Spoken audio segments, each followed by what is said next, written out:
One of the most important concepts of reality creation is the mirror principle. This is the idea that reality is a reflection of our inner state, our beliefs, our emotions, and our intentions.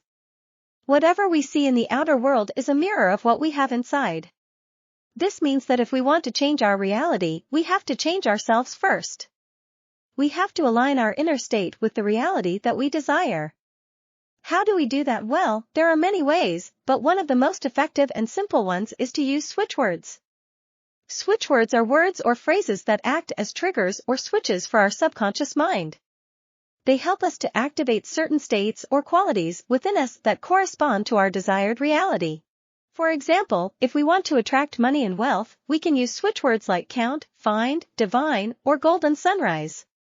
These words will help us to feel abundant, prosperous, lucky, and grateful. The key is to repeat these switchwords as often as possible with faith and enthusiasm.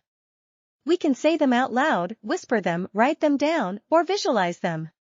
We can also combine them with other techniques such as affirmations, gratitude, meditation, or visualization. The more we use them, the more we will create a positive feedback loop between our inner state and our outer reality. We will start to see signs and synchronicities that confirm our new reality. We will attract more opportunities and resources that match our vibration. We will become wealthy and happy. Thank you for watching.